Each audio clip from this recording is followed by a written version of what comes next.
Hi, good day. My name is Titus Udom. Last year, one of my family friends introduced me to TIP Academy, and I must say that that's one of the best decisions that I have taken. So let me share with you 3 key things that I've learned from being a member of the inner circle, as members are called. Number 1 is that the academy is going to build your personal competence. So Wendy and Co, they're going to challenge every aspect of your life, from your personal discipline, your communication, your reading, your finance, your family, your marriage.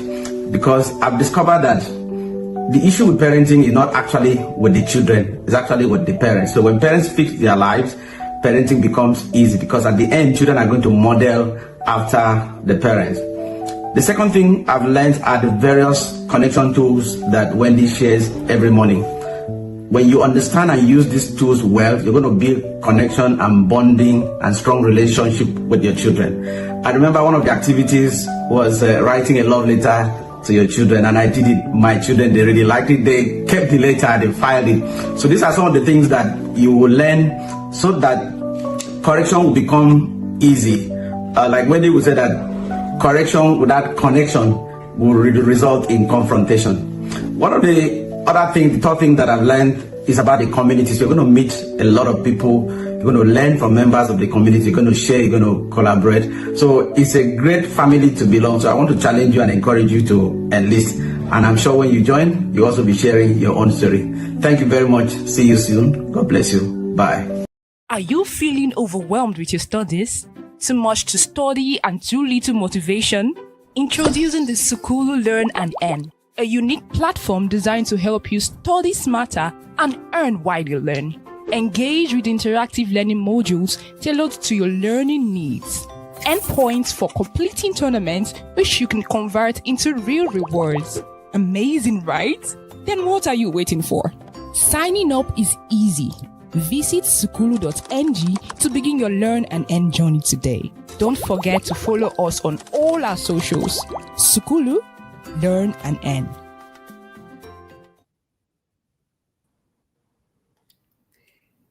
Hello, everyone.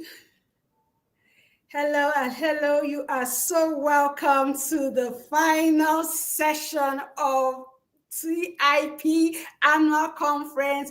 The King's Mandate is being all about impact, influence, and inheritance. I am Yemisi Lagunju, and I will be co-moderating this session with the amiable. Over to you.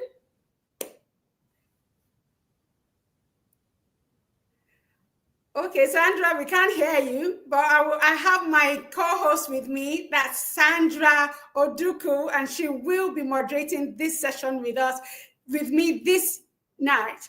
I would just like to say a big thank you to Coach Wendy for the opportunity of having this platform.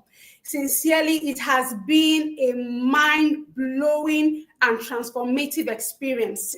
I know that 5 sessions just in one day, and every session has left us transformed, has changed something, has shifted our minds. Indeed, it has been awesome. What has it been like for you? Please just go ahead and put it in the comment section. Put your comments in the comment section. Even the last session was awesome, talking about the place of the father in the life of every child. It is so crucial and so important in building seeds that would leave a wonderful legacy even behind when we finally move out of the scene. So once again, let me use this opportunity to welcome my co-host, Sandra Oduku. Sandra, what do you have to say to us?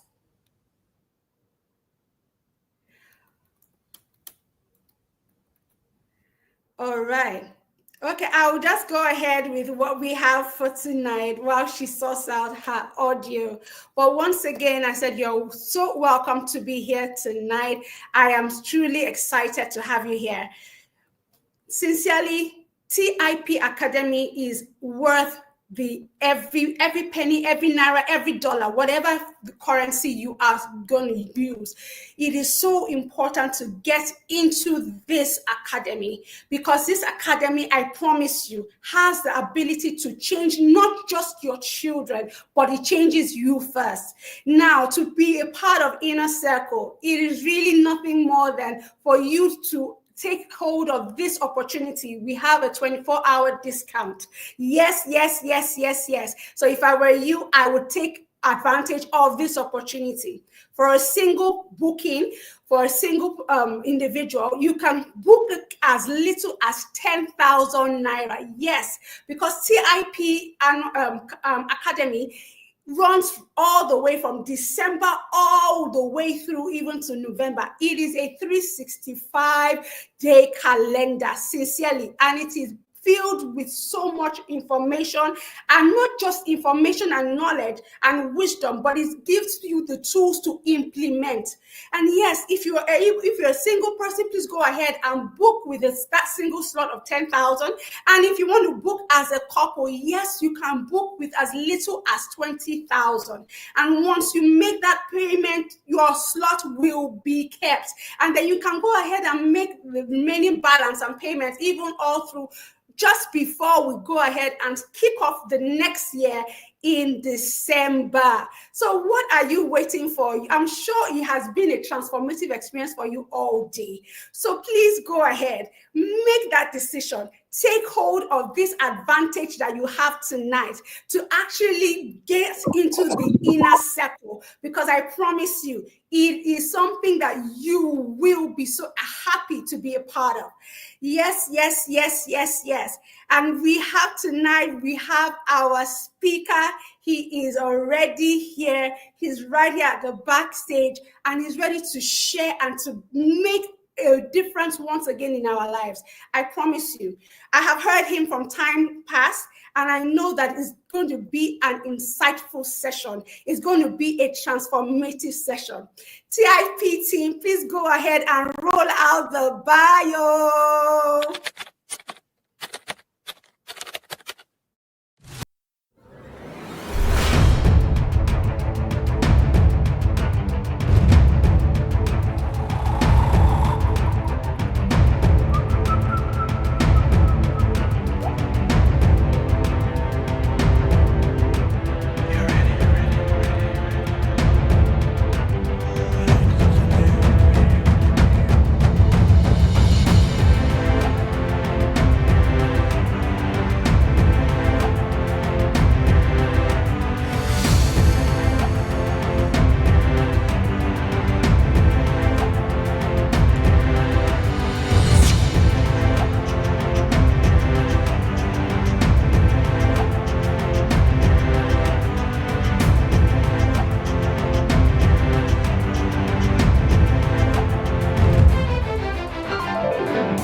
Please, welcome to TIP Annual Conference, a father to nations, a researcher with rules, and a man shifting the future of parenting and family life. Praise Oladimeji Fowore. Yes, it's awesome to have you here tonight, sir. It is indeed an honor. Everybody, I hope you are truly ready to unlearn, to learn, and relearn. I hope you have your pen and your notepad as he goes ahead to share with us tonight. Please go ahead and put your questions in the comments so that he would be able to address every issue that you may be having in any session, in anything he has to say to us tonight. Over to you, sir. Thank you so much.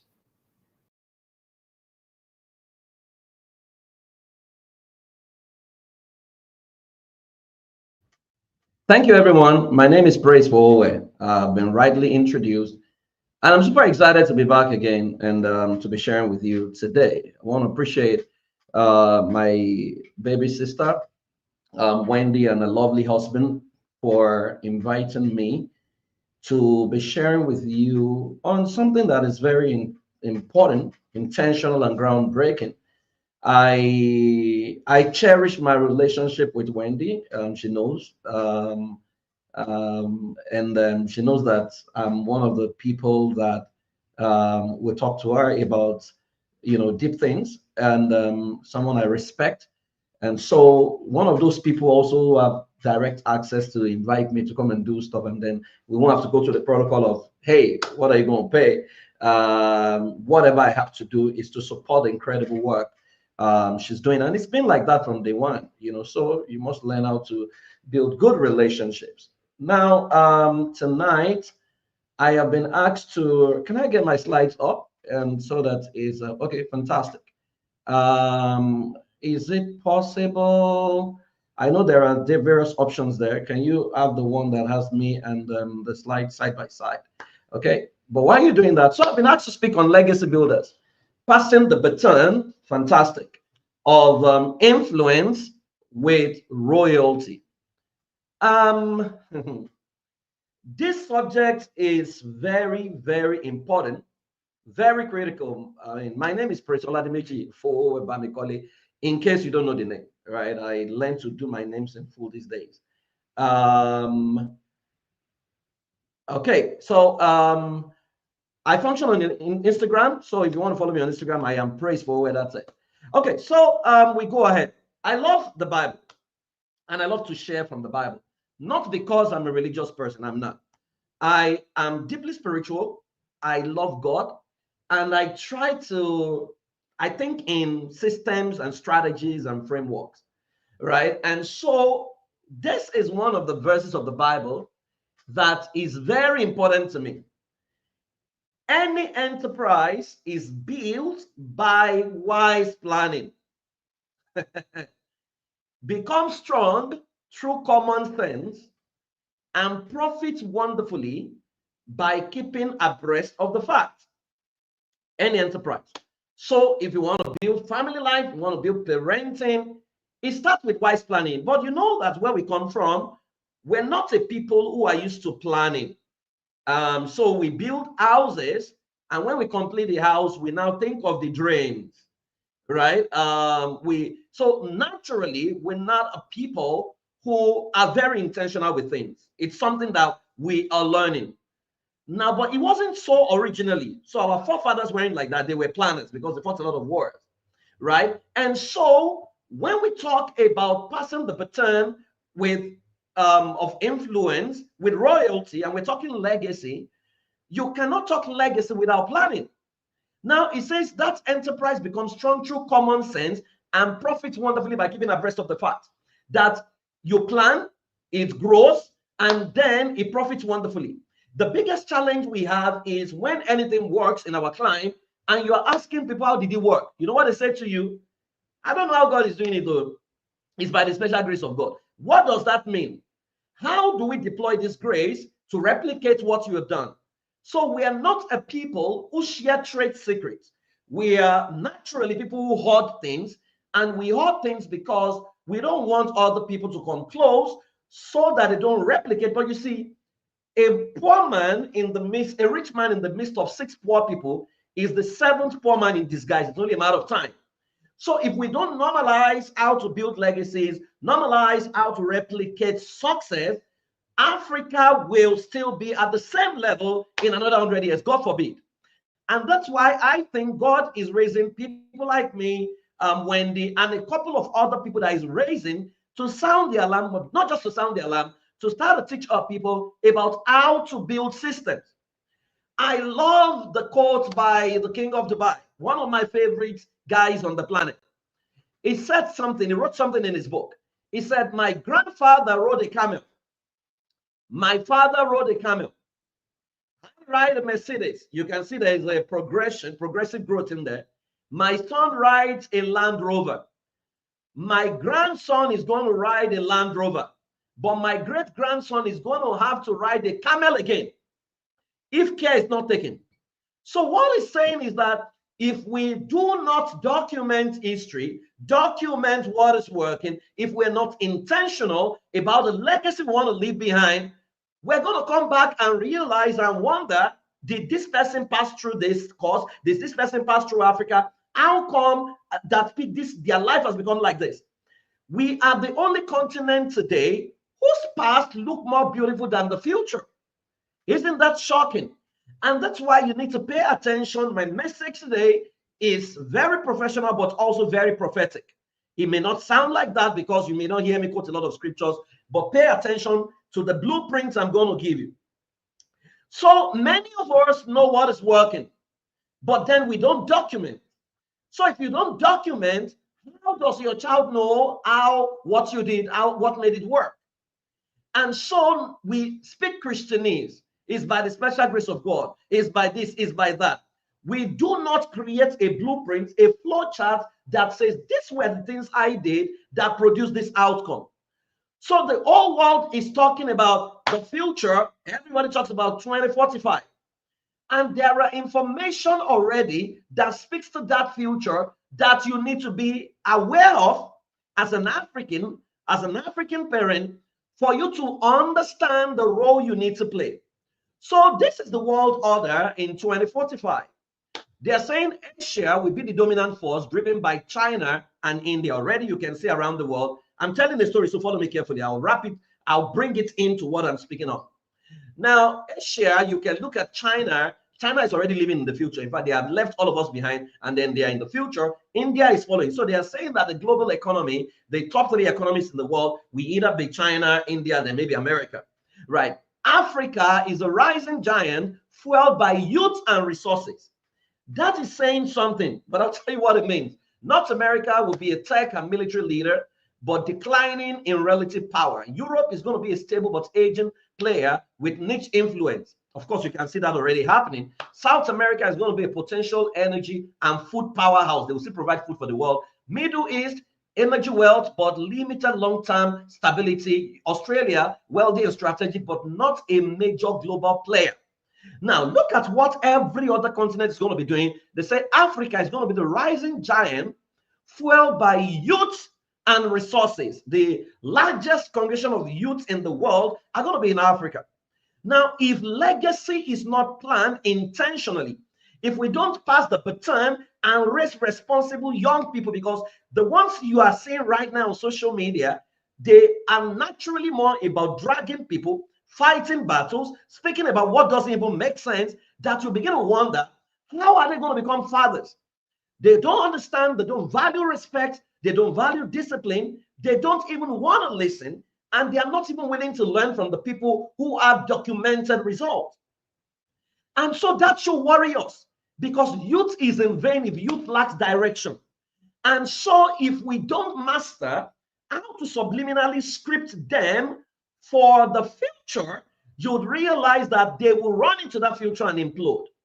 Now, they are saying that when it comes to culture in the future, Europe is most likely going to lose its traditional culture.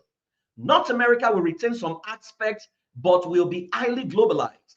South America and the Middle East, we have mixed outcome, but still holding on to tradition. Asia and Africa, again, cultural strongholds that will shape the future. Now, they put Asia and Africa together, and they say they will have the cultural stronghold that will shape the future. It means potentially we have the power to shape the future. But I have learned that potential does not guarantee performance. It is responsibility that guarantees performance.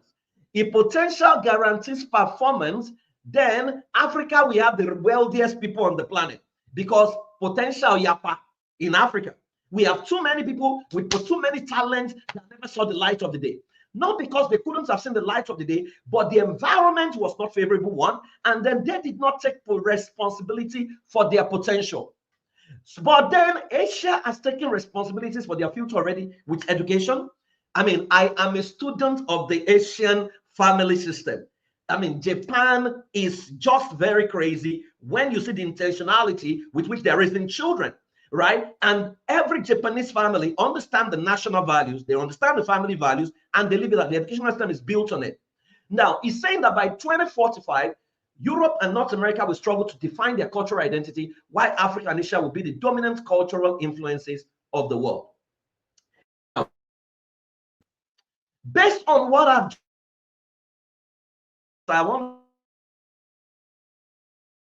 we as Africans, we are intentionally preparing for this future I just shared about. Yes or no? I need to see your answers. Yes or no? Does it look like we're very intentional in our preparation for this future? Right? Because we are too loud. We naturally will think that, oh, we are doing so well. Oh, our people, Afrobeat is everywhere. But no. Because when it comes to the nitty-gritty of power, we shout power much more than we are actually powerful. We can talk about it in our churches, in our mosque. We can trend it that, oh, we are powerful. We are the power. But when it comes to the places of power, you realize that we are not strategic. Last week, I mean, last week we started praying in the diaspora here for the diasporan parents. And what we're praying about was because the Bible says that Daniel understood by books. I'm a researcher. So when people are celebrating something, I go ahead and research it. I wanted to find out the critical power centers to know whether African immigrants are occupying those spaces. And so I checked. How many mayors of African descent do we have in America? I realized that as it stands today, in fact, in our entire history, we only have 3. As it stands today, we only have 1, right? So of all the mayors, we only have 1, right? In Canada, they have maybe about 3 Africans as well as mayors. No Nigerian there. In the UK, none. Then I went ahead to look at military, because if you have power, you must have political power. I went to check the military, and I realized that in the military, when it comes to generals in the army, America has never had an African who came from Africa who became a general in the army. We've never produced that in Canada. We've never produced that in UK as well. Then I went into the place of businesses, Fortune 500 companies. There is no single CEO that is from Africa that is currently presiding over a Fortune 500 company, not one.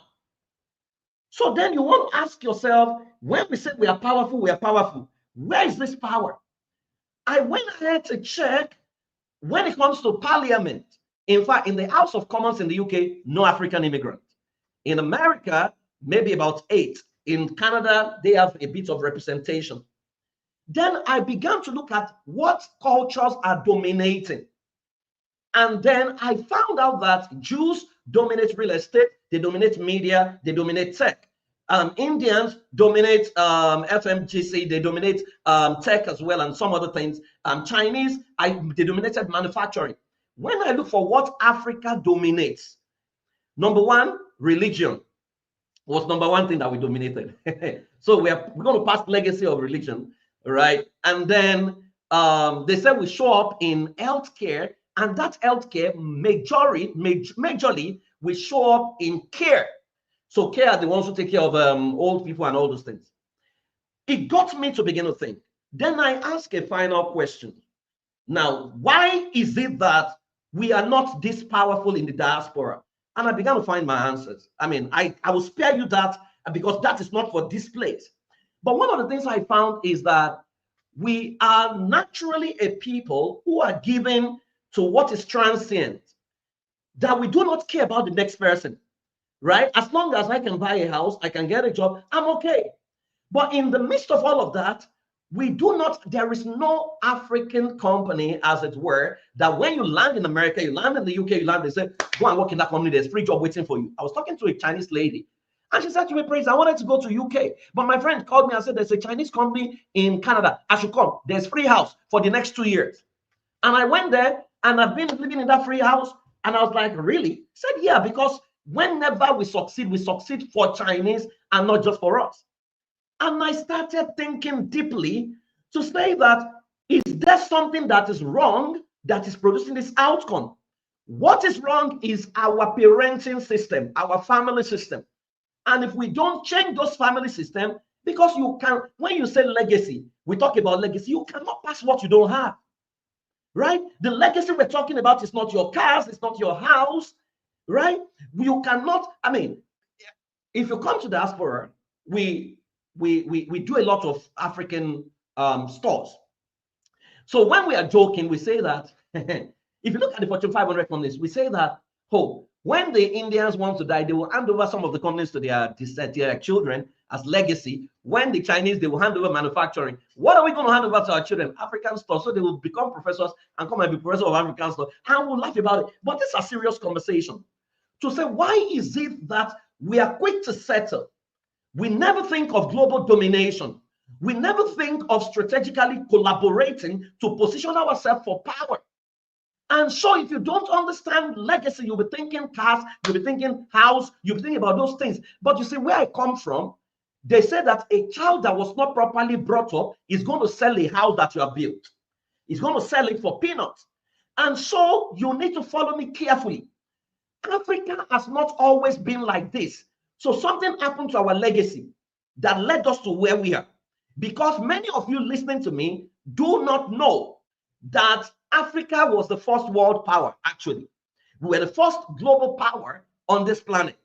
But then I'll quickly share with you what happened so that you can quickly learn. Ancient Egypt, 3100 BC to 30 BCE, there was the first world power.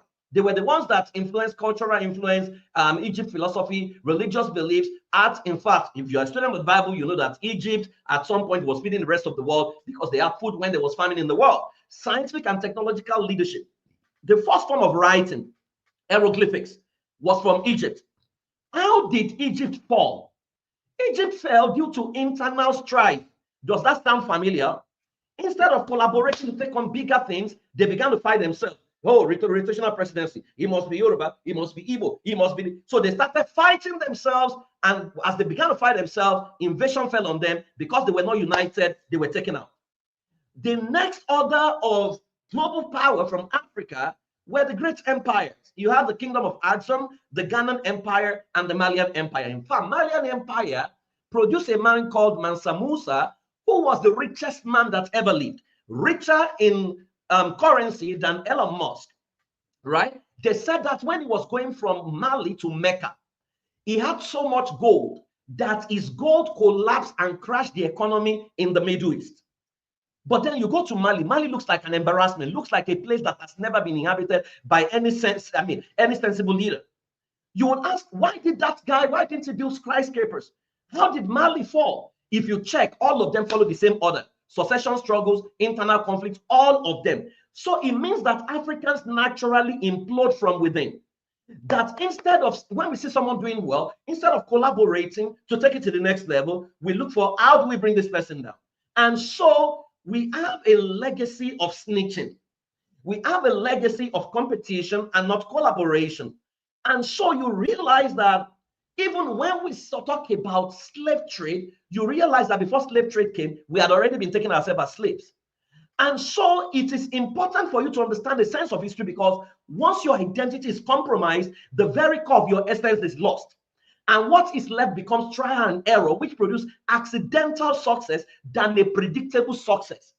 What we are producing right now is accidental success. There is no blueprint. So somebody stumbles into success. Then everybody gathers to come and feed from the person. And then they feel entitled to the work the person has done. Instead of asking the person, show me how to also produce the same result. In fact, that one is not even willing. He loves to be worshipped. Because when he succeeds, he wants people to come and be worshiping him and to be bowing down and be carrying his Bible and be carrying his things up and down. Instead of multiplying success, We leaders, we produce followers instead of producing leaders. Follow me, I'm going somewhere. So the question is, how can you pass a baton of influence when your baton is compromised, undefined, or not authentic? If you are someone who does athletics, you will understand that relay race, baton exchange is the most critical part. That the teams that lost in a relay race, they lost mostly due to baton exchange, wherein you did not successfully pass the exchange. But what if you don't even have a baton to pass? What if the baton is compromised? Or what if it's not even defined or not authentic? Because if you pass an inauthentic baton, you still have passed nothing. Because the way we're going, many of us in the diaspora, for example, are first generation immigrants. Some of us are third generation immigrants. You are going to ask yourself, you came here, some of us started working, and then what are you going to pass to your children? Another person's job, another person's certification, to go and look for a job elsewhere. So this meeting is a meeting for you to think. Don't get excited about all the speakers, and I respect all the speakers. You need to begin to ask yourself, what groundbreaking action steps must you take? So who are your heroes really? The heroes of Africa, who are they? Is it Mr. Buhari, God rest his soul, or Dr. David Oyedepo, or Mrs. Fumila Ransom Kuti, or Mansa Musa, or King Eware of Benin? Who are really your heroes? When we talk about your ancestors, because you can't talk about legacy without talking about your ancestors. You did not just show up from nowhere. You actually are a product of a decision that was taken before you were born somewhere 100 years ago by some guy that you are not even interested in knowing. But that decision that was taken has formed your worldview, your behavior, has formed a whole lot of things about you that you need the radicalization for you to now become what you need to be to even create the future we're talking about. Because when your history is lost, you will define your entire existence by the misbehavior of your recent leadership as against the greatness of your true heroes. And I'm going to show you one example. I'm going to ask you this question, and I always ask people. Only 1% of my clients ever answer this question satisfactorily. As you are listening to me right now, if I ask you, who was the fourth man, who was the man in the fourth generation before you were born? And what inspiring stories have you very simply because someone focused on the misdeed of your history as against the strength of that history? So if I ask you, who was the man in the fourth generation before you were born? That's your great-great-great-grandfather. Do you know his name?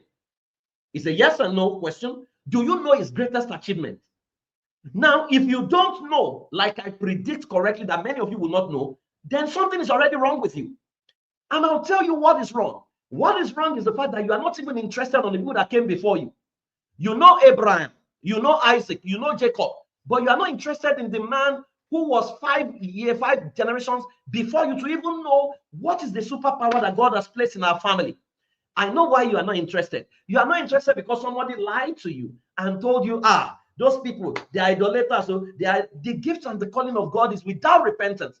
Go and read Matthew chapter 1. If you read Matthew chapter 1, you will see an entire list of Jesus's genealogy. There's a prostitute there.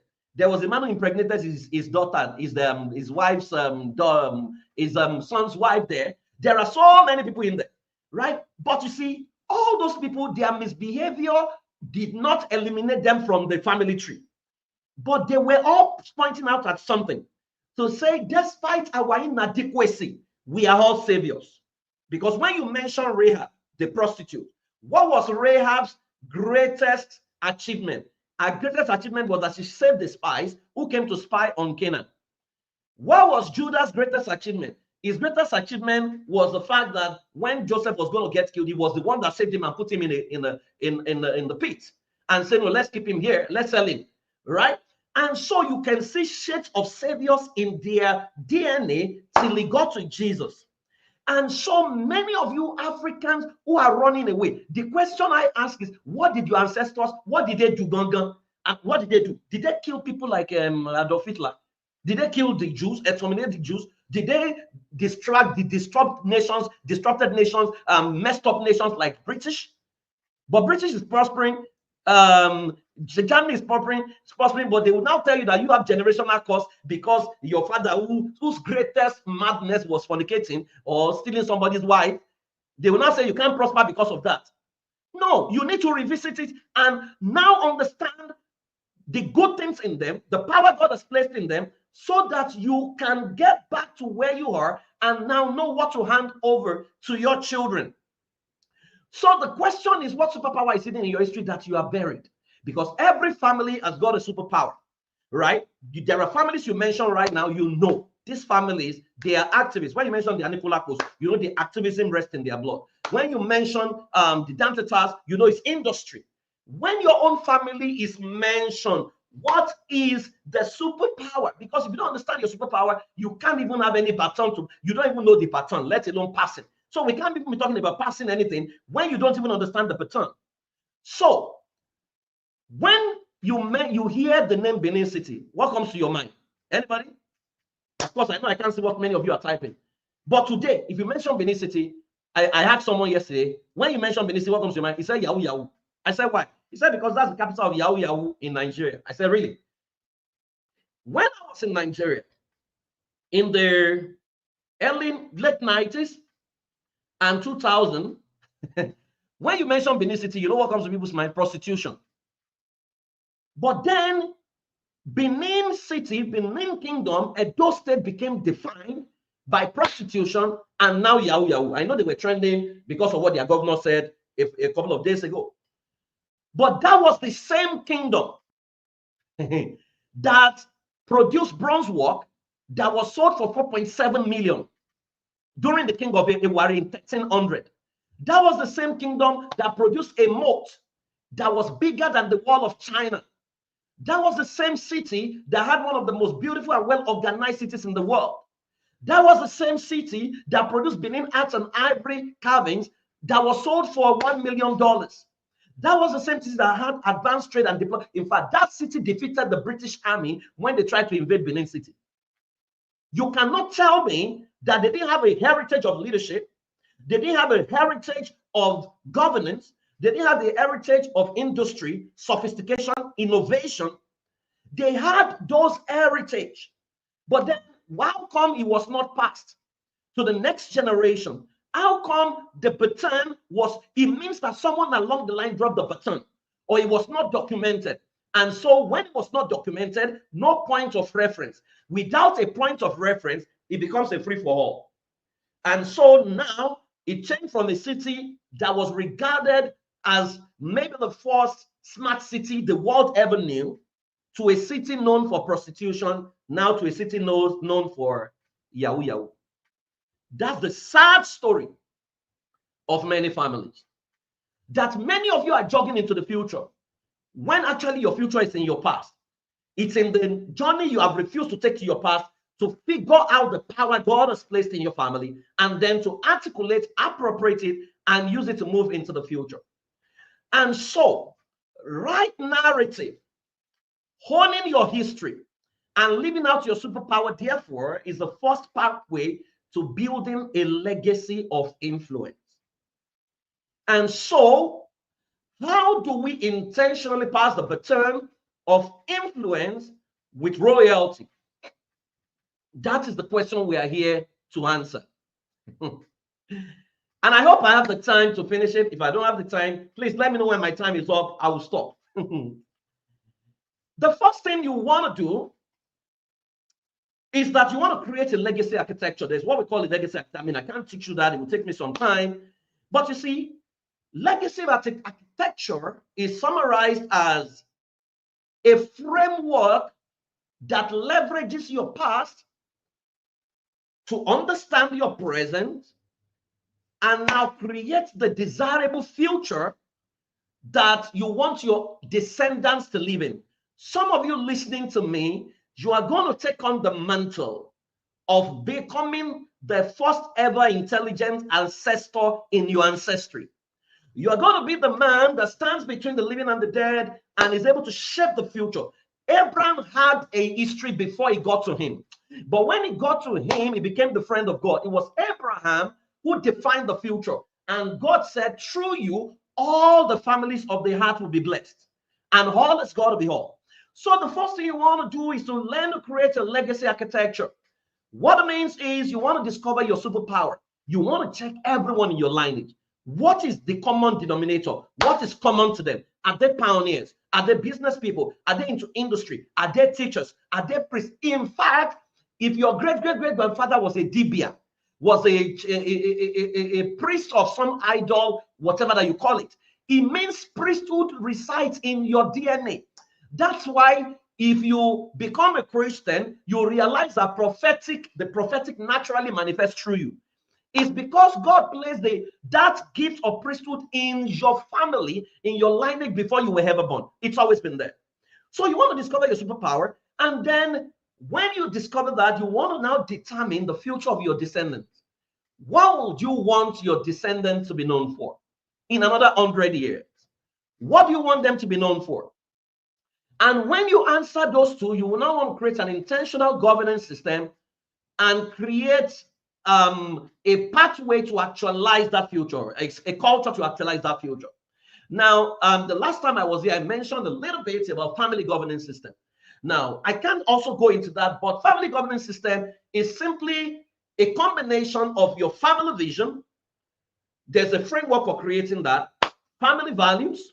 There's a framework for creating that. Then you turn your values into a DNA creed, which looks like your national pledge because your family has got to become a nation.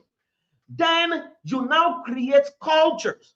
Now, culture, you create your routine and ritual, which becomes your culture. Your routines are based on who we want to become.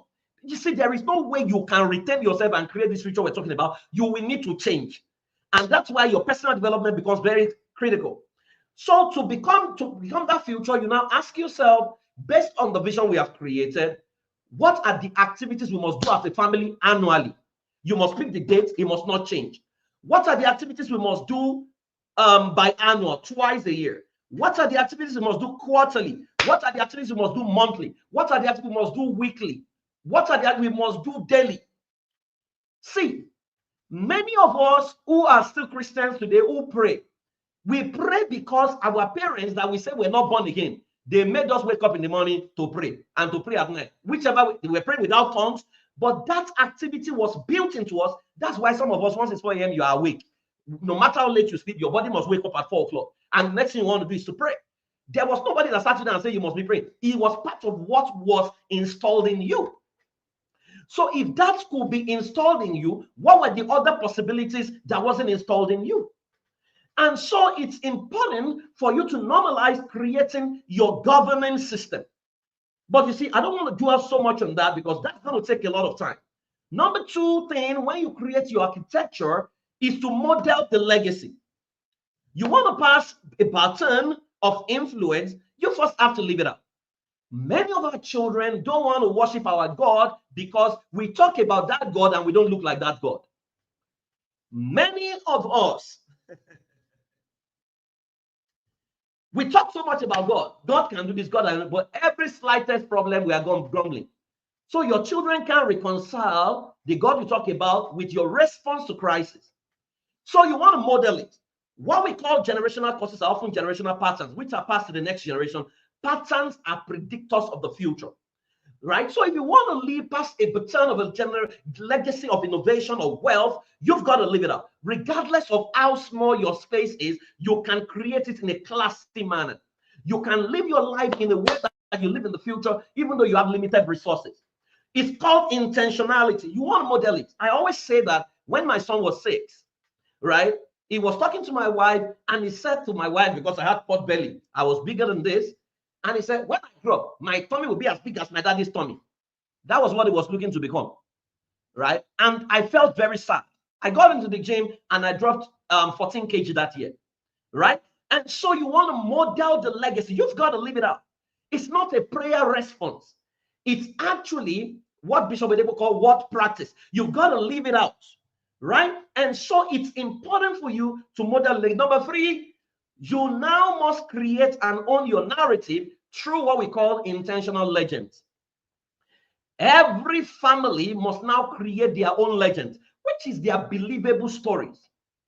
Now, I will dwell a little bit on this and show you a framework that can help you. The fact that you don't have a family legend is why a lot of you have suffered untold hardship. I'll give you a story.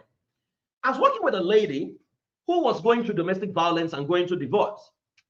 And one of the sessions, I asked her who her father was. She told me about her father. I asked her about her grandfather. She didn't know him that much. I asked her about the great-grandfather. She knew nothing about him. Because I wanted to make a connection to know how she took a marital decision that put her in the hand of an abuser. So I asked her to go on that journey and figure out the man in the 5th generation. I'll tell you, it was a sad story. And she came back to me crying. And she said to me, "Sir Praise, I found out for the first time that the man in the 5th generation was a king. He was a king and one of the greatest kings in our village." He said, but his son became a Christian, and he was told by the denomination he was in that he was anti-God to become a king. So he ran away, left the village. They didn't know where he was, ran to another city and started living as an ordinary person, started hustling, right? And never, that was the man that fractured the story. Never told anybody he was a royalty, started a new life. Now, gave back to children who became the great-grandfather, gave back to the one who became the grandfather, gave back to the one who became her father. So she's always not seen anything spectacular about her family. But if that man did not fracture that history, if it was documented, she would have been raised as a royalty. And if you know royalties properly, royalties don't abdicate the responsibilities of marital choices to chance. There is no way she would have married the guy who will beat her. Right? Because so what happened was that her identity was compromised. And that's why we say every misbehavior can be traced to either a non-discovery of self or a non-remembrance of self. That if you forget who you are, you will mess up. If you don't remember who you are, you're going to mess up. Or if you don't even know who you are, you're going to mess up. And so you need to now create and hone your narrative through intentional legend. So I'll show you a framework. Number one, if you read Psalm 44, David said, "We have heard it with our ears, O God. Our ancestors have told us what you did in their days, in the days long ago. With your hands, you drove out the enemies and planted our ancestors. You crushed the people." And that's their own narrative. The people they crushed, if you ask them to share their own narrative, they'll be sharing narrative. These people are wicked. Everybody's entitled to sharing their own narrative. Narrative is powerful. The British government knows how to use narrative, and they use it against us a lot. Nigerians, we are always exalting the bad about our leadership, the bad thing about our ancestors, as if there was nothing good about them. But every other culture and race have learned to project the good of the ancestors and hide the bad ones. And so it becomes important. This is David speaking about ancestors. The question is, what did your own ancestors tell you? What great exploits did your ancestors achieve? Of course, I know that you don't know. Why? Because it wasn't documented. So in creating a legend, you start with a source. What is your source? What lineage are you from? That talks about your surname. What does it mean? You need to know the meaning. If you had a maiden name, maybe you are married, you need to know the maiden name and the meaning. What village did you come out from? What's the history of the village? My village is in Ondo State, for example. It was in my digging that I found out that it was the son of King Ewari from Benin City who came to establish that Iduani. It was federal government that turned it to Ondo State. It should have been Edo State, right? So you need to know. And so what is spectacular about your village? I knew it was a trading place, so I know that is in the story. Then what is a short foundational story about your country? Oh, the most populous Black nation, Nigeria.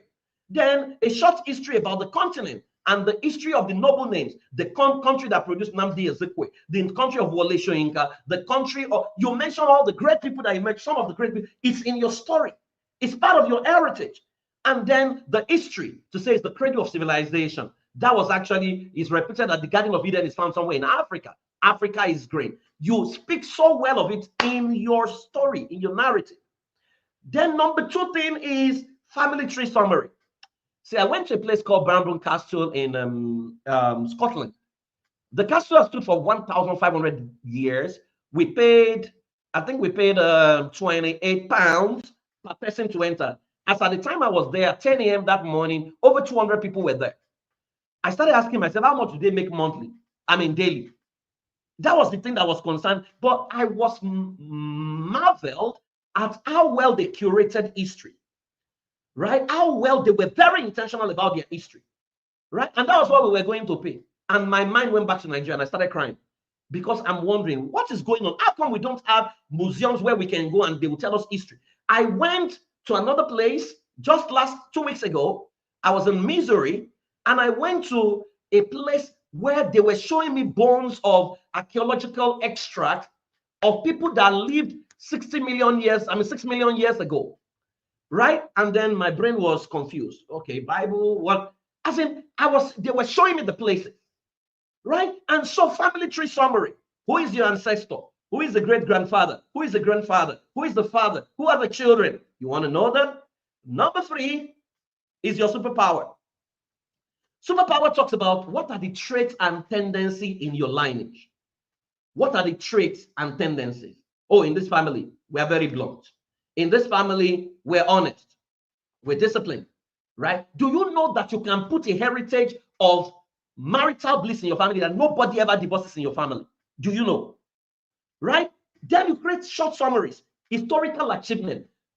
Everybody that has achieved anything, you put it there because those are the things that inspire your children, right? Notable personalities. You know, I was doing some work with a Catholic and they said to me that, do I know that the most guided place in the Vatican is the Vatican Library? Said because the Vatican Library is where they have the history of everything that has been from day one. And I was like, wow. So who are the notable personality that has passed through your lineage, right?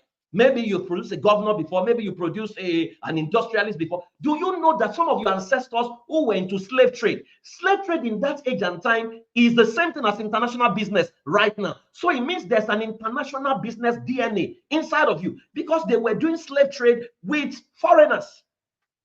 So don't look at it from a negative perspective. That takes me to number 4, which is what is the mission and the message? Mission and the message combines what is the perceptual code. Everybody that emerges from your family, who are they? Are they royalties? Are they diplomats? Are they celebrities? You need to find one word that defines them. That word you have chosen is the word that governs everybody that come out of your loins, that governs how you treat them, how you talk to them, how you relate with them, how you discipline them.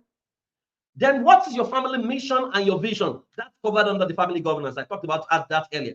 What has been the significant moves? Did your family move from your village to Lagos? You need to document it. Why did you move? What have you done so far? Did you move from Nigeria to North America to come and establish something new? Why did you move? You know, what does that move mean? Then what consistent result have you produced? You need to answer that question. And that takes me to 5, which is governance. Governance is where your family vision, family values, DNA creed, constitution and policy, and the governance systems lie. I'll speak briefly about the governance system before I wrap up. And then the last part is spirituality and summaries. Have there been unique prophecies that was given before you were born? I found out, for example, that my great-great-grandfather was a man who didn't go to school. But he said to his son, he said, I did not go to school, but I will do everything to make sure you go to school. Because I perceive that someday, from this village, my name will be heard all over the world. They will hear my name. White people will know my name. They will know my name all over the world. The man died, I didn't meet him. But every time my mom tells me, every time there's any achievement, she says to me, oh, my son, you know, your grandfather, your great-great-grandfather used to say this, right? What are the unique prophecies that you have? What are the significant deed and message that even God is giving you about the future right then? And so from a collection of answering all these questions, you now create a compelling story that is unique to you, that you document, and generations of every time your family gather for a meeting, that story is repeated till it becomes true. I went to Greece. They were telling me about their legends and myth, and they talked about some guy Zeus, talked about some guy called Aphrodite. The story didn't make sense to me. But as they were saying it, the Greeks among us, they were crying. It was moving them. It didn't move me because it didn't make sense. But as I was about to leave, the Holy Spirit said to me, if you tell someone that blood can wash somebody's sin away, can wash a clothes clean, does it make sense? I said it didn't make sense. Then it dawned on me that actually Yoruba also have their own creation story of some guy called Obatala, and how Obatala, God told him to come and create the heaven and the earth, but on his way, he saw palm wine and he got drunk, and then he slept off. Then his brother Oduduwa now came to create the heavens and the earth. You know, that's the Yoruba story of creation. So, but you need to create a compelling story out of the carcasses of the answers you are provided from the questions I've asked you. Having done all of this, the final thing you want to do is to build an efficient system around everything you've done, especially an intentional domestic educational system. If there's anything we are losing, it is home training. When you were growing up, you had household chores. It's either you sweep, or you cook, or you wash plates. I see 14-year-olds, 15-year-olds, 16-year-olds who have no household chores that they do daily, that they do at the same time. It means that they don't understand, they are not likely going to understand the power of routines and ritual, and it will be tough for them to become successful. Even if they become successful accidentally, they will struggle to sustain it. And for every time they suffer a setback, they will shout mental health, my mental health, my mental health. What we shout as mental health most of the time is lack of resilience. And I'm not putting down people who have mental health issues. That is real. We need to address it. But then you realize that many of us were toughened up by what our parents subjected us to. The Bible says Jesus learned obedience by what he suffered. So you want to build a culture of home training to say, yes, your children are learning something in school, but what is your own domestic educational system in your family? What are the things you are teaching them about honesty, about obedience, about discipline? What are the things? Do you have a curriculum? Because this is now a systems game. You have government system, you have communication system from your family. Say, as the family, how must we communicate? We're royalties. This is our royal. It needs to be taught. It needs to be modeled. Then educational system. How do we want our family members to think? How do we want them to think? Right? What result do we want them to produce? The result is what must determine the curriculum. So are we going to do character study of legends that transform the world once in a week, and every Saturday night we sit down over finger foods and we're going to discuss what we're learning? See, if you do it early, your children would have gotten accustomed to it. The problem with many of us is that we were very lazy and lax. There was laxity, lack of coherence, and then the children are now teenagers. You now want to impose it on them. It doesn't work that way. Right? Domestic management system. How must we ensure that everything is prim and proper? Right? You need to create recreational system. When we rest, we talked about siesta when we're growing up. Do your children rest? Do they take their phone to their room and then they're on the phone all through the night? Or there's a system in your house that ensures that they drop the phone before they go to bed? What is the family healthcare and wellness system? What is the security system that ensures that no child gets molested? These are systems you need to build. So, in closing, what you call Jews, Indians, Chinese, and Japanese are well-built systems that is able to produce an outcome. So when you hire a Chinese, you know what to expect. When you hire an Indian, you know what to expect. When you hire a Japanese, you know what to expect. When you hire a Jew, you know what to expect. When they hire you or us, what should we expect? We are the ones that must rewrite the history of Africa.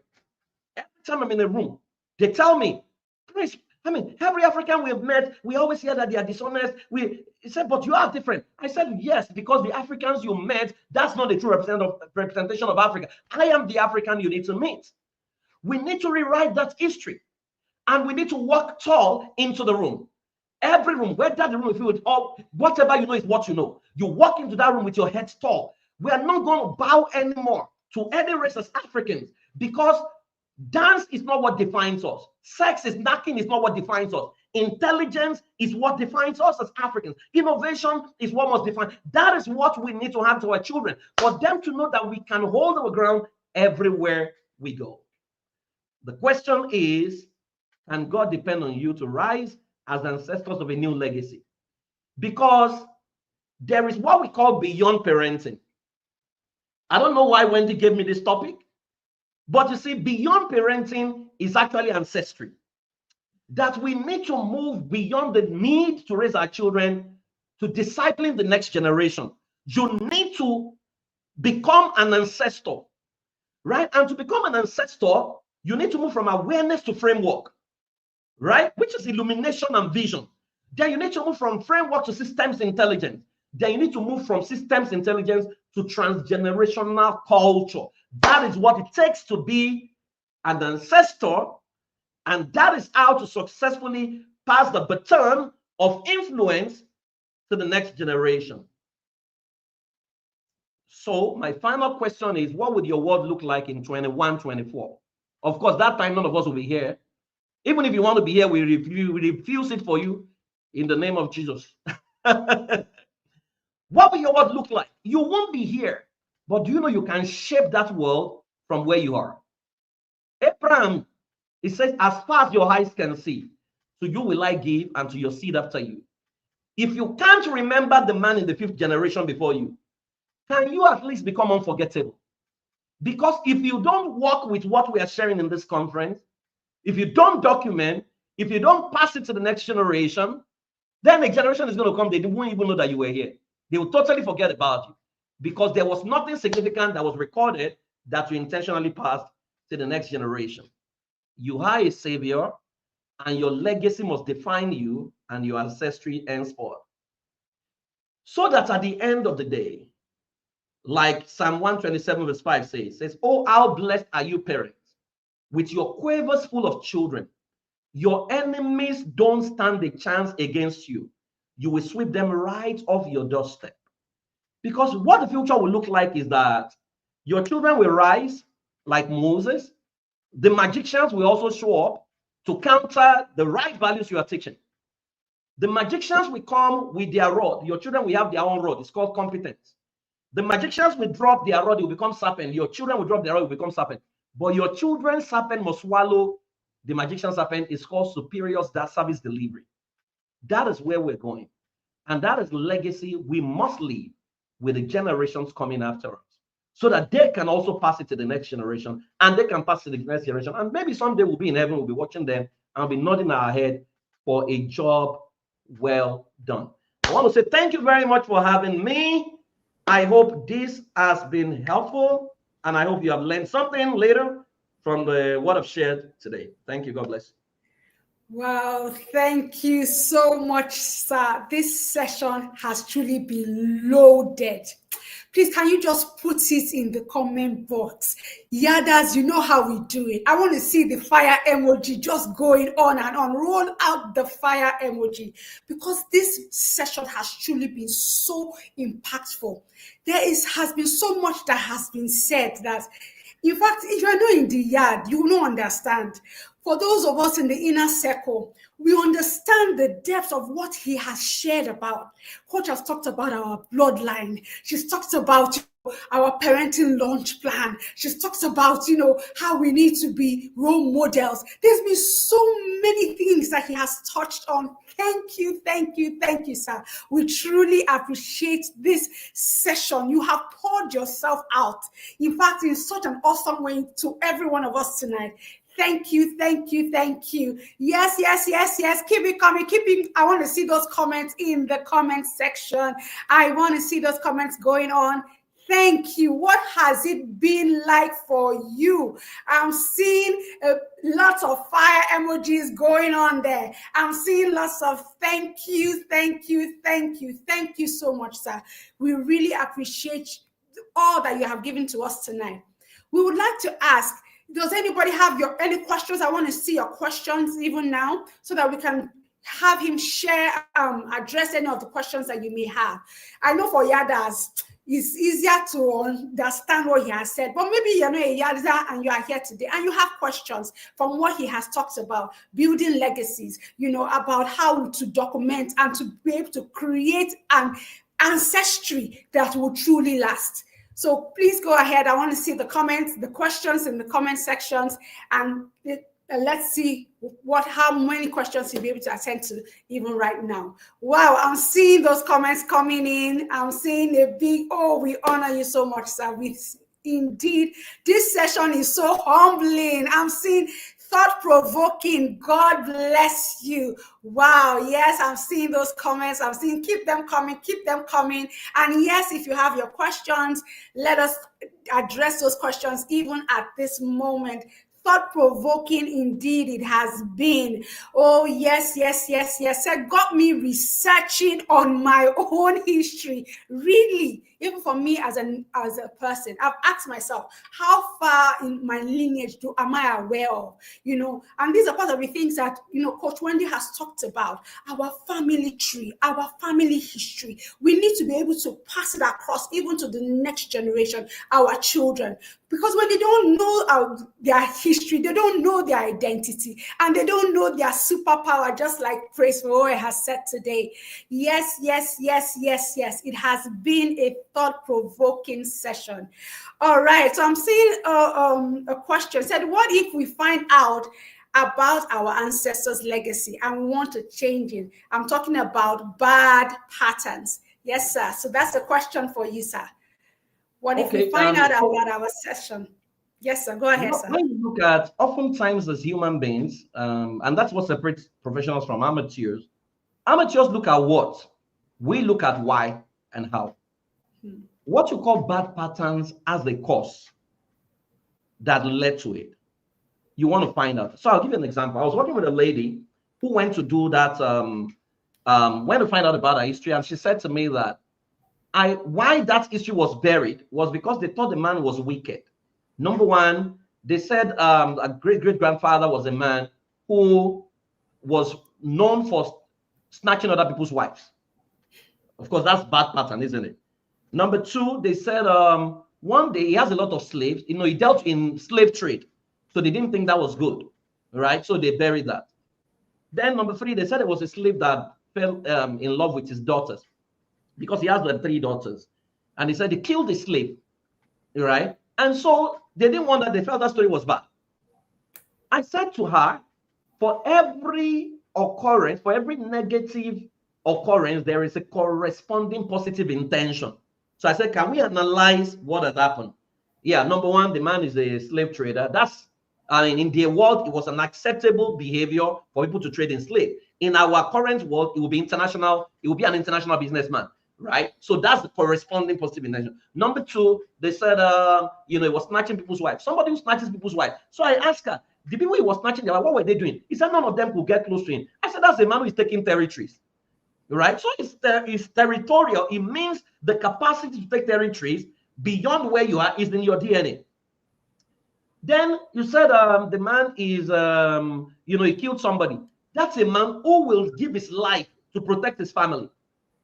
So even though he had power for positive, he may have been used negatively, but it doesn't undermine the fact that that power existed for positivity. So what I did was to reframe what they call debilitating behavior, negative patterns, and I reframed it, and she captured it in the future to say, okay, we have this power, we're going to use it for good. So basically, that's what you need to do, right? What you call negative power. What is the positive side to it that you can warehouse? And now you are the custodian of the narrative. So you recreate the narrative, and you now start to live it out. Once you live it out, it becomes a new truth. Basically, that's what you need to do. And if you feel you want to pray, you want to break something, please, with all pleasure, go break it. But don't break it every day that you are still breaking something your father did, your forefather did, you are breaking it. No. You can't be breaking it for the rest of your life. It's time to bend down and create a new future. All right, sir. Thank you so much for that. We have another question. It says, how do you handle a situation where you want to build your family empire and some relatives you want to bring in are ruining your efforts? Some family empire and some relatives you want to bring in. Why are you bringing relatives in to ruin your efforts? They said, I mean, the rule of the tongue, don't hire who you can't fire. See, if you are going to bring in someone that you can't fire, there's no point bringing them in, right? And so you want to build your own empire, right? And then they are not ready. Go ahead and build it. When they see they want to come in, and then you give them, what do you call it now? You give them an entry level. So, for example, at some point in the world, anybody can enter any territory. Why is it that you have to take a visa to come to America? Why do they refuse you a visa? It's because America has defined its territory, and then they need to be sure of the kind of people that can come in. That's why. So the same way, There is what we teach, we call it domestic national family security system. Family security system says that you need to qualify people for your permanent residency within your family by trying them out with visiting visa. So they say, oh, we want to come and live with you. You try them out for 72 hours. By the time you see the way they are behaving, you know that this person cannot stay with us, right? So you deport them back, because you do not, where there's people we call them domestic terrorists, right? Domestic terrorist is anybody, whether bloodline or no bloodline, that troubles you, your wife, or your children. Anybody that gives trouble is a domestic terrorist. And Obama says we do not negotiate with terrorists. You must find a way to deport them. Some of them is with gifts. So if you notice, maybe because your mother might be the domestic terrorist, you just buy her a house. So that a house, it looks like a gift, but it's deportation, nice deportation, so that she can be enjoying her life, then you can be visiting, rather than her creating trouble in your family. So you go ahead, because you can't take everyone along. The Bible God told Abraham, move. But then Abraham took Lot along. You know how Lot created trouble for him. Eventually, they had to separate. So it's important for you to understand that not everyone is qualified for the gifts of your next level, or else they're going to pull you down, and they create all kinds of trouble for you. So you need to understand, for some of you, God may be calling you out to like Abraham, right? Because if God had to call Abraham out, because he would never have been able to fulfill God's purpose for his life within his family framework. Not because they were wicked, they love him too much. They won't tell him to go and sacrifice his son now. They will tie him down. They will not allow him to obey God's calling. And it's called see finish. They know you, right? So the instruction God is giving you, they may not understand it. So you can't blame them that they are sabotaging. They can't align with what they don't understand, right? And so I used to get upset like that before, but I later learned that, hey, praise you are the one that received the instruction. Why are you even talking to them? I mean, Joseph was dreaming. He went to be talking to people who didn't understand interpretation. And what was happening? They were aborting the dream. And he would dream another dream till they had to sell him into slavery. So you have to understand that not everyone is qualified for the breaking news happening in your life or the things you're trying to do. Because if you cast your pearls before swine and then they turn around and mess it up, you can't blame them, because it's not for them to even understand what you're trying to do. It's for you to create that future and then bring them in later. Wow. Thank you so much for that. That is a lot of wisdom shared in that. Okay, what if we have no true means of finding out about our ancestry? You can't tell me there's no means. There's always a means. You have a village. Go to that village. Go and give some gifts to some elders in the village. They will give you some of the history, right? Then you can put it together. If you follow the framework I gave you, it should help you. But worst case scenario, if you don't have any history, start another one by yourself. Be the new ancestor that is starting. Be the beginning of a new future, right? That's the best you can do. That's provided you don't have any history through, but there's no way you won't have any, except they destroyed your entire village through war. And I don't believe that. Sometimes you just need to find someone who is elderly and then send them some shinab. Send them. The day you send the shinab is not the way you're asking the question. Just be, wetting the surface a little bit. And then after a while, you just want to find out, how did this our town? Where am I? They'll tell you the story, right? They always exist. And if you don't exist, you become the new ancestor of the new generation. That's right, sir. In fact, there's always a solution to every problem. Indeed, everyone, I know you have had a transformative, mind-shifting experience tonight. Please follow Praise Fowowe. You can see his Instagram handle on the screen. I am Praise Fowowe. He has been such a wonderful blessing to us tonight. So please follow him even on social media, Instagram handle. And to everyone, thank you so much for being here tonight. But before we wrap up, I want to encourage you once again. Join the inner circle. The things that Praise Fowowe has shared with us tonight are just, he can't unpack everything within 45 minutes. It's not possible. These are the things that we learn every day by being in the inner circle. Yes. Thank you so much, sir, for your time. We truly appreciate everything that you have shared with us tonight. And we truly know that we cannot remain the same. Africa must change because we are rewriting our history. If we have not had any history that is right, today we choose to rewrite our history by building families that would indeed have and manifest the superpowers that God has given to us. Thank you once again, sir, for your time and for sharing with us. Thank you. All right, so we're going to wrap up this night, and I just want to remind you that do not forget to take advantage of the 24-hour discount that we have. Yes, yes, yes. We have a 24-hour discount to join the inner circle. Our prices are going to be reviewed. Yes. And to enter the app, it only takes for a single slot, 10,000 naira. And if you want to come in with your spouse, yes, all you need to do to book that slot is 20,000. And over time, over the months, you can pay the balance of, to enter into the academy. You have from now all the way to November, because the new cohort would take off on the 1st of December. I promise you. And it is a 365 day of 365 days of so much knowledge, impact, and actually learning to implement these things. So to everyone, I would say a big thank you once again for your time. We really appreciate all that you're being here. I know some of you would want to go to bed or maybe have work or one thing or another, but you have decided to spend time to learn and to rebuild, the legacy that you have. And guess what? Today was just day one. We continue tomorrow, day 2, and we have such an amazing lineup of speakers. Yes, yes, yes, yes. The lineup is phenomenal. You don't want to miss it. And perchance, did you miss any of the sessions today? Just go back to your WhatsApp group. You will see the links of the different sessions. You can catch the replay.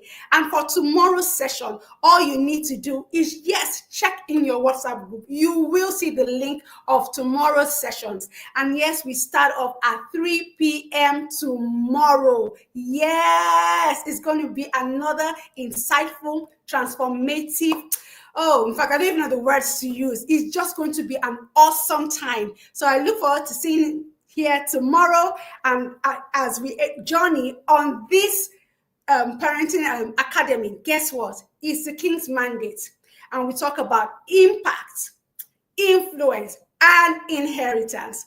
Good night, goodbye, everyone. Till we see day 2.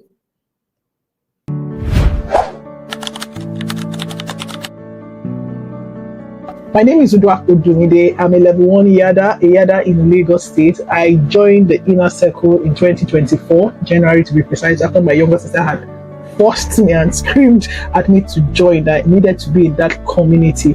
One of the things that I got stuck with was the intentionality of the syllabus that Coach Wendy created, and the tools, how you could use them and see results. And the first book I ever read, authored by her, was Sex Educate Your Child Like a Pro. Coming from where I am coming from, like Coach Wendy always say, we are coming from a lot. I didn't come from that family where my mother sat me down to talk about sex education, and I didn't know anything, and honestly I didn't even know how to pass it across to my daughter. But having read that book, understood how to start the communication with my daughter and my son, and I learned about drugs. I didn't know the effect it had on children, and opening up to learn so many things. And I think another book I learned was Parenting Launch Plan, that it was so important to even plan who with your children date. What are the family core values? When this person is coming, does it align with what we've planned together as a family? Honestly, these are things that I never knew about, and I've learned so much. And I'm always telling everybody that I come across who is a parent or would be parent, I keep telling them you need to be in the inner circle. It's also been an amazing time having to learn from other coaches, Coach Itima, Coach David, Coach Ebuka. It's an amazing community, and I would like to tell you to please join. And like Coach Ebuka will always say, that the flood is coming, you need to be in the ark. So if you are not yet in the ark, join the ark. The monthly tools, the monthly book reviews has been a blessing to me, and I'll say it, and I will continue saying it, that every parent, every grandmom, right, needs to be in the inner circle, because the generation that we are raising now, we need knowledge to be able to raise them just the way God wants us to. So if you're not in the app, please, what are you waiting for? Join the inner circle.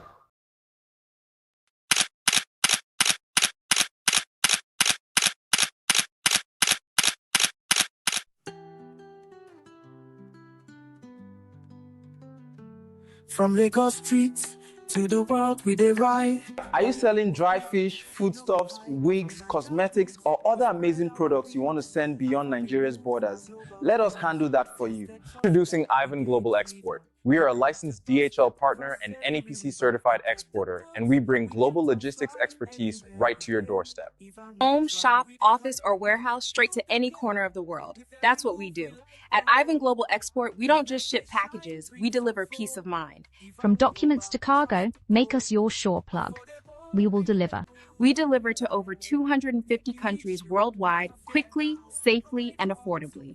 Ivan Global Export is one of the most formidable companies that handle all your shipping needs without giving you any stress. Do you have any product you want to ship to international market? Bring it to Ivan Global Export while you have your peace. Our fees are affordable and you can always trust us with your packages. With 4 branch offices across major cities in Nigeria, wherever you are, we're close by. Too busy to drop off? No problem. At Ivan Global Export, we offer doorstep pickup services to make your shipping experience seamless. Ship with confidence. Ship with Ivan Global Export. Visit any of our office outlets today or contact us through any of our digital channels.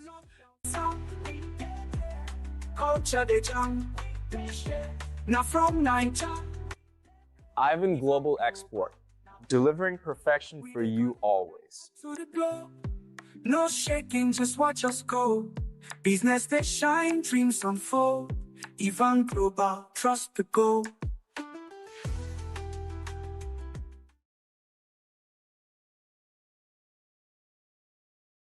The Couples Conclave is that 11-month accountability and rejuvenation program of the Marriage Seal Academy. In this program, we bring couples together from all over the world to join hands, learn, and be taught on the things that you need to do to make sure your marriage is always on fire. It begins every year in January all through to November of the same year. We take a break in December and start again the next January. One of the things that you get to do in the Couples Conclave is that every single day there is a tip on marriage that is shared to all the couples. Every week we have a bonding activity that helps couples to come together and bond. Every month we give one master class on one particular aspect of marriage. And once every year we have a physical retreat where we take ourselves to a resort and have a nice time for a few days. We've had retreats in Abuja, in Lagos, and we're going to have the next one in Uyo. Over the past 4 years that we have had this Couples Conclave, we've had a lot of testimonials from couples who come in as maybe fighters in some cases, and then they eventually become lovers because they've come to learn what it is that they have not known on marriage. There's so much that you can learn in marriage, and the Couples Conclave creates that community where you can come and create that culture of the right marriage, the way God ordained it to be. My name is Kunle Ologe, marriage counselor, founder of the Marriage Seal Academy, and I am the chief host of the Couples Conclave. Join us for the 2026 Couples Conclave program. Registration details are immediately after this. Please enjoy.